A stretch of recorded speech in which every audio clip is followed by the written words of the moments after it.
저는 30대 중반 여성입니다. 정말 쓰레기 같았던 남편에 대해 이야기를 해볼까 하는데요. 우선 제 소개를 하자면 저는 부모님이 어렸을 때부터 사업을 하셨는데 사업이 꽤 잘 되었고 그런 부모님 덕에 부족함 없이 자랐어요. 거기다 제가 외동딸이었으니 부모님의 지원을 듬뿍 받고 자랐었죠. 그래서 그랬는지 모르겠지만 저는 그냥 천진난만했어요. 세상에는 다 착한 사람만 있는 줄 알았고 저를 미워하는 사람은 없는 줄 알았어요. 학교에 다닐 때도 친구들하고 워낙 잘 지냈고 주변 사람들하고도 관계가 정말 좋았었거든요. 그래서 남편이 그렇게 잘해주며 따라다닐 때도 다른 생각을 가지고 있을 것이라고는 전혀 생각하지 못했어요. 저는 남편이 정말 순수하게 저를 사랑한다고 생각을 했거든요. 돈은 없는 것 같았지만 소소한 것들을 챙겨주는 남편에게 마음이 갔어요. 그동안 사귀었던 사람들은 돈으로 모든 것을 해주려고 했는데 남편은 그런 사람들과는 조금 다르다고 생각했었거든요. 무엇인가 정성스레 준비하고 해주려고 노력했어요. 지금 생각해보면 그냥 돈이 없어서 그랬던 것이었는데 제가 너무 깊게 생각을 했던 것 같네요.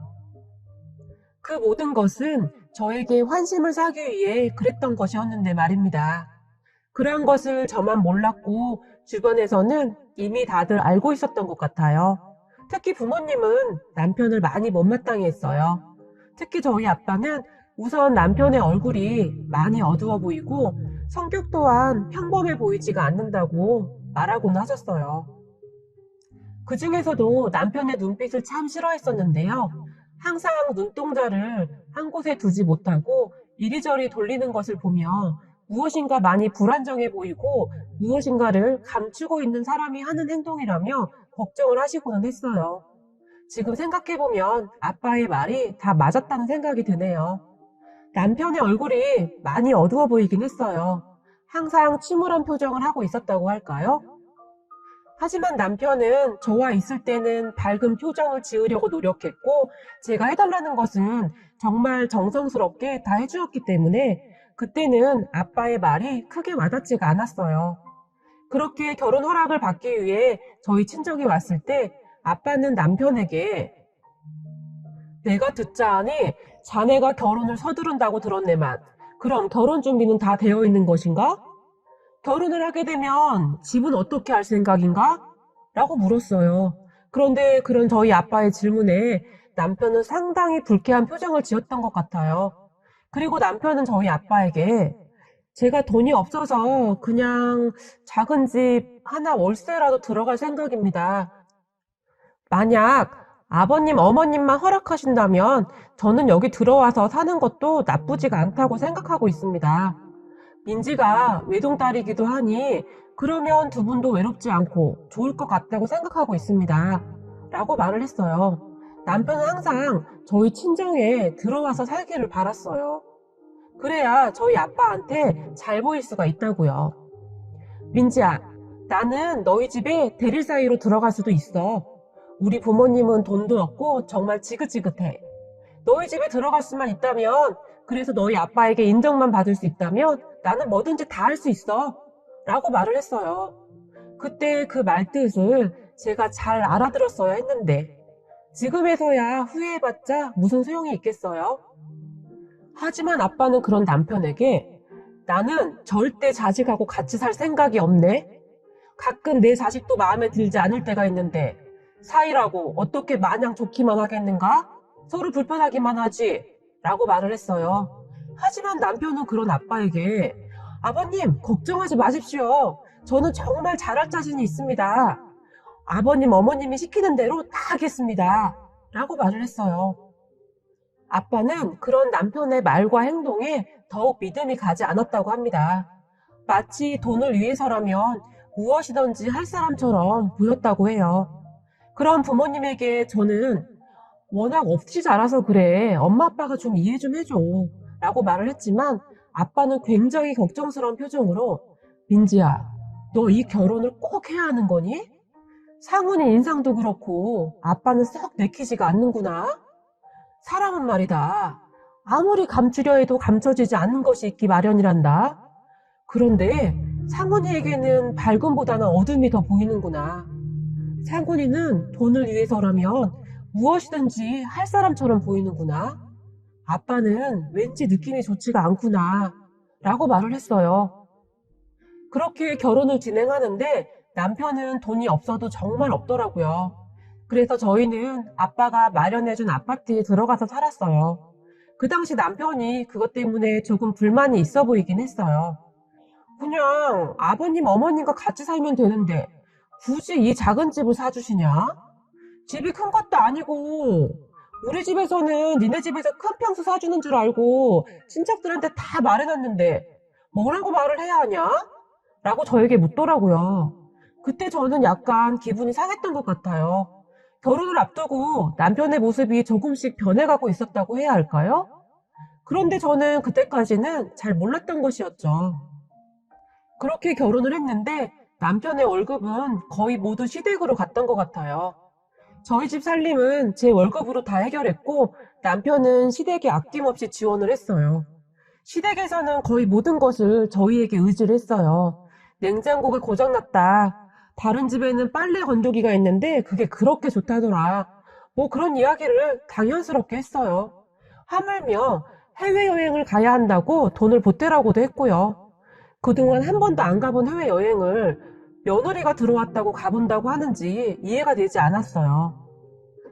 하지만 남편은 그런 자신의 부모님의 모습을 보며 항상 한심하다며 경멸했어요. 시부모님에게 전화가 온 날이면 전화를 끊자마자 내가 무슨 지들 봉인 줄 알아? 돈도 없는 족속들이 맨날 해달라는 것은 왜 이렇게 많은 건지 진짜 지긋지긋하다. 지긋지긋해. 돈이 없는 것들이 자식은 첫 낳아서 고생을 시키냐고 라며 화를 내며 말하곤 했어요. 저는 그런 남편의 모습이 약간 섬뜩하기도 했어요. 물론 시부모님이 과하긴 했지만 아무리 그래도 낳아주신 부모님에게 말을 너무 함부로 하더라고요. 그리고 해드리기 싫으면 안 해드리면 되는데 남편은 온갖 욕설과 짜증을 내면서 어떻게든 해드렸어요. 저는 이 부분을 이해하려고 아무리 노력해도 도저히 이해가 되지 않았어요. 정말 이상하지 않나요? 그리고 얼마 후 생각보다 아이가 빨리 생기게 되어서 저는 남편에게 아이를 낳고 나서 회사에 휴직계를 내겠다고 말을 했어요. 하지만 남편은 불같이 화를 내기 시작했어요. 제가 남편에게 처음으로 정말 크게 실망을 한 부분이 바로 이때였어요. 남편은 저에게 휴직계 내면 앞으로 우리 부모님 생활비는 어떻게 해? 휴직계는 월급도 100% 다 나오는 것도 아니잖아.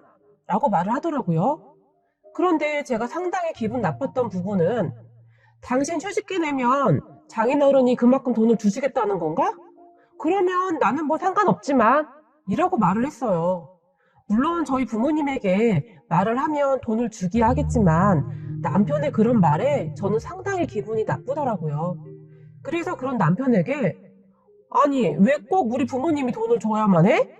당신 월급만 가지고 오면 우리 사는데 아무 문제 없잖아. 솔직히 그동안 당신은 집에 월급 한 번 제대로 안 가지고 왔잖아?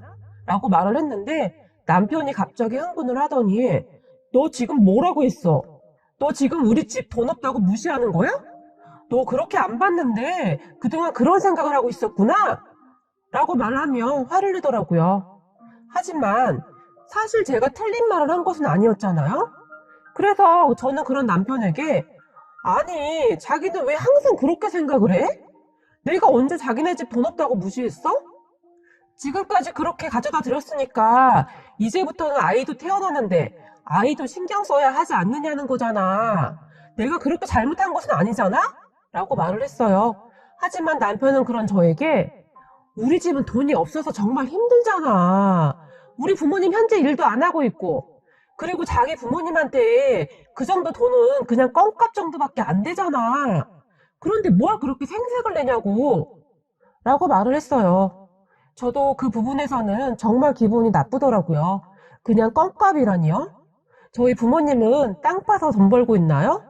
사업이라는 것이 쉬운 것도 아니고 얼마나 고생하면서 돈을 버는데 말을 이토록 함부로 할 수가 있을까요? 솔직히 말해서 집에서 놀고 먹는 시부모님이 잘못된 것 아닙니까? 연세도 저희 부모님과 비슷한데 집에 돈도 하나도 없으면서 본인들도 벌어야 하는 것 아니냔 말입니다. 제가 너무 냉정한 것인가요? 그렇게 남편과 처음으로 말다툼을 했고 남편은 그 뒤 한 달이 넘도록 말을 한마디도 안 했어요.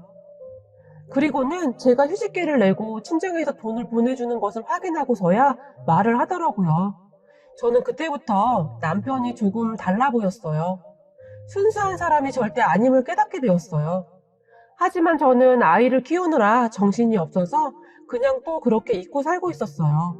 그 뒤로도 가끔 남편과 부딪히는 일은 있었지만 저는 그냥 금방 잊어버리곤 했어요. 그런데 남편의 진짜 모습을 알게 된 날이 왔어요. 정말 쓰레기만도 못한 인간이었어요. 탄탄대로처럼 잘 나가던 저희 부모님 사업이 조금씩 흔들리기 시작을 했어요. 저는 잘 모르고 있었는데 부모님 사업이 많이 어려워지고 있었더라고요. 그렇게 점점 심각해지기 시작을 했고 부모님뿐만 아니라 저도 걱정이 태산이었어요. 한 번도 겪어보지 못한 일이었기에 저는 큰 충격에 빠졌고 어찌해야 할 바를 몰라 당황하고 있었어요. 사업이 어려워지기 시작했으니 저에게 보내던 생활비도 차츰 들어오지 않게 되었고 그 부분 때문에 다툼이 많아지기 시작했어요. 그렇게 남편은 짜증을 내는 날이 많아졌고 저는 그런 남편에게 정이 떨어지기 시작했어요. 어느 날 남편은 이번 달도 못 주신대? 아니 사업을 어떻게 했길래 그 지경이 되었냐? 짜증난다 진짜 라고 말을 했어요. 저는 그런 남편의 행동에 정말 놀랐어요. 사람이라면 적어도 걱정부터 해야 하는 것 아닌가요? 그리고 저는 남편이 정말 그래주기를 바랬어요. 최소한 말이라도 내가 뭐 도와드릴 일 없을까? 라고 해주길 기대했어요. 우리는 가족이니까요. 하지만 남편은 오로지 돈만 생각했어요. 아이씨 짜증나. 이번 달에 아버지 여행 가신다고 했는데 어떡하냐고. 장모님 돈 모아놓은 것 하나도 없대? 좀 달라고 해봐. 벌써 3달째 돈도 안 주고 너무하는 거 아니야? 라고 짜증을 냈어요. 저는 그런 남편에게 정말 화가 나서는 정말 해도 해도 너무한다. 지금 사업 때문에 정신이 하나도 없는 우리 부모님 걱정은 안 되고 아버님 여행 경비만 걱정이 되는 거야? 어떻게 그럴 수가 있어? 라고 말을 했는데 남편은 그런 저에게 아이씨 짜증나. 무슨 말이 통해야 말을 하지? 야 됐다 됐어. 아버지한테 가지 말라고 할 테니까 더 이상 말하지 마. 짜증나 죽겠네 진짜.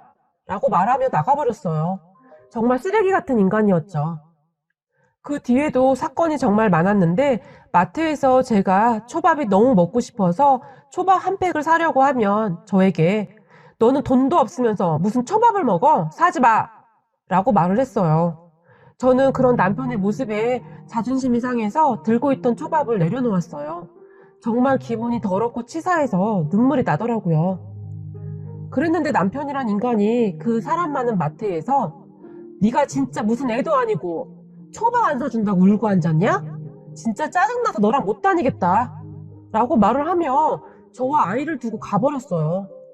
그래서 아이를 데리고 혼자 버스를 타고 오는데 버스에 사람이 많아서 앉아서 오지도 못하고 애는 계속 칭얼거리지 정말 너무 서럽더라고요.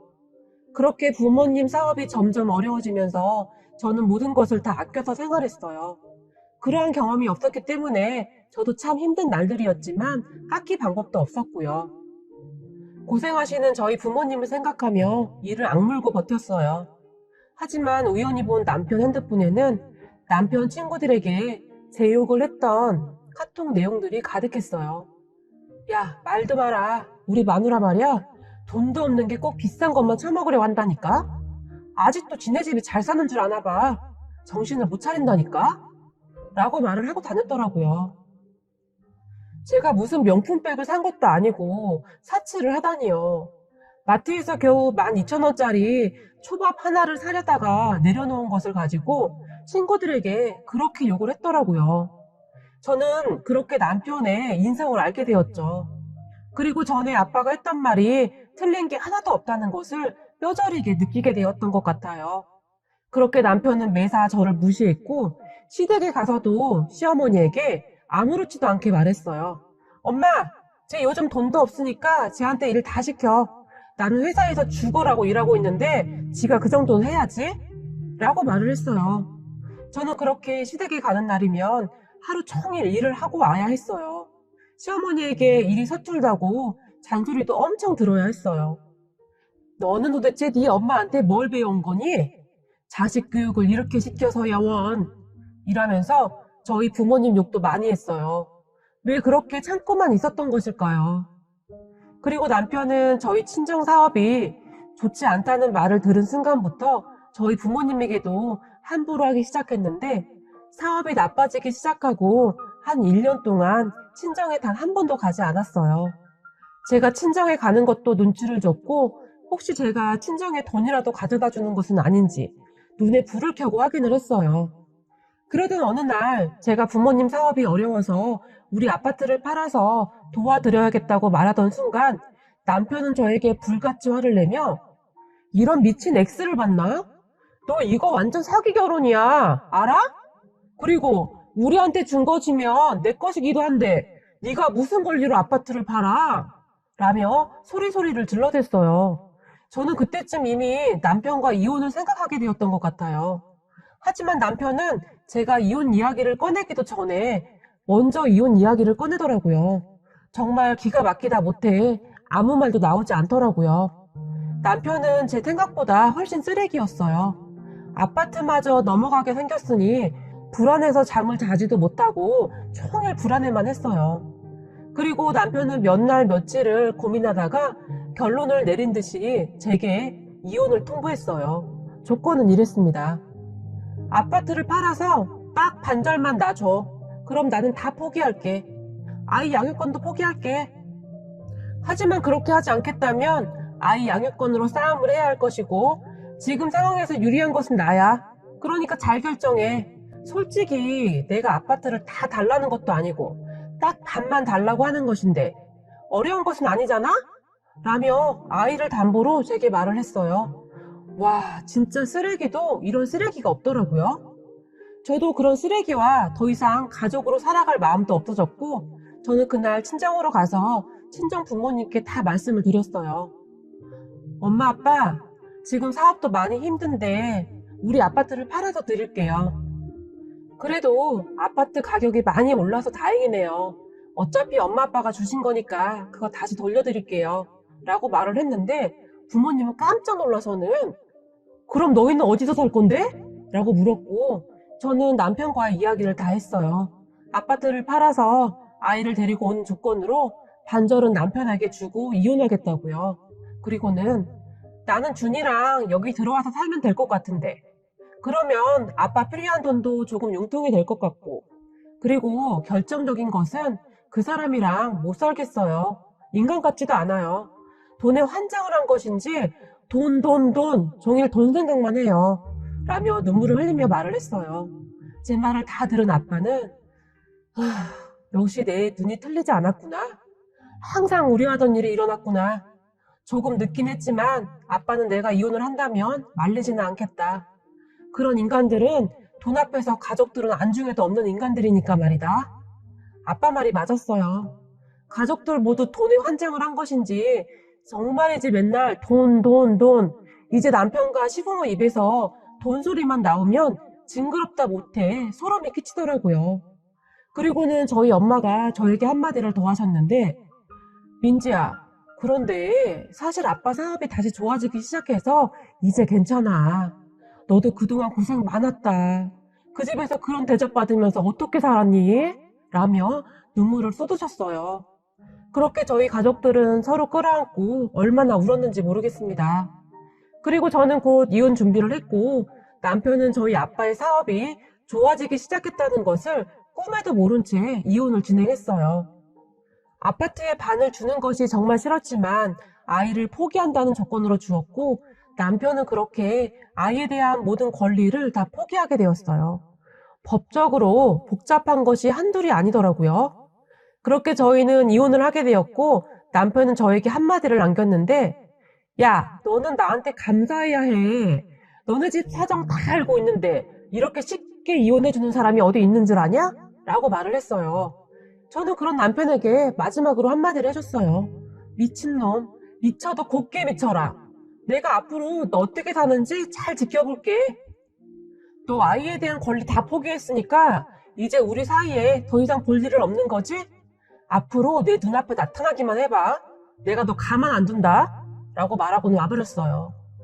그런 저에게 남편은 별 거지 같은 게 자존심만 있어서는 야, 너네 아빠 쫄딱 망했는데 이제 너도 정신 차리고 일이나 잘해. 네가 아직 공주인 줄 아냐? 라고 비웃으며 가더라고요. 그렇게 저는 친정에서 아이 키우면서 잘 살고 있었어요. 주변 사람들 말로는 남편이 아파트 판돈으로 주식에 투자를 했다는 말을 했어요. 저는 생각했죠. 주식에 주자도 모르는 인간이 그 많은 돈을 주식에 다 투자를 하다니 미쳤다고요. 하지만 제가 상관할 바도 아니었고 저는 그렇게 잊고 지냈는데 한 1년쯤 지났나 싶었는데 남편에게 연락이 왔어요. 모르는 번호로 전화가 와서 엉겁결에 받았는데 남편이더라고요. 그리고 다짜고짜 말하기를 민지야, 장인어른 사업 다시 좋아졌다며? 왜 나한테 말 안 했어? 나 서운하려고 한다? 라며 말을 하는데 정말 인간 쓰레기가 따로 없더라고요. 평소와는 다르게 목소리가 아주 부드러워져 있더라고요. 그래서 제가 그랬죠. 너 아주 미친놈이구나. 우리 아빠 사업이 다시 잘 되든 안 되든 네가 무슨 상관이야. 앞으로 연락하지 마. 라고 말했는데 그 정신 나간 인간이 저한테 한다는 말이 민지야, 내가 너랑 이혼하고 정말 후회가 많이 된다. 내가 그때 왜 그랬는지 모르겠어. 정말 잘못했어. 한 번만 용서해줘. 준이도 있는데 우리 다시 잘 살아보자. 라고 말을 했어요. 와, 사람이 어떻게 이렇게 간사할 수가 있을까요? 나중에 알고 보니 주식에 투자한 돈이 다 날려먹고 사채까지 썼더라고요. 그래서 월급도 압류 들어오고 난리가 났던 것이죠. 그러던 와중에 저희 아빠 사업이 잘 된다는 소리를 어디서 들었나 봅니다. 그리고는 안면 몰수하고 저에게 접근을 한 것이죠. 정말 소름이 끼치더라고요. 저는 그런 남편의 말에 야, 이 미친 X야 꺼져. 너 우리 앞에 나타나기만 해봐. 내가 너 가만 안 둔다. 라고 말을 하고 전화를 끊어버렸어요. 그런데 이 인간이 정말 다급하긴 다급했던 모양입니다. 저희 아빠 회사까지 쫓아와서는 장인어른 저 한 번만 도와주십시오 라고 빌었나 보더라고요. 하지만 아빠는 내가 왜 니놈 장인이야? 썩 꺼지거라 이놈아.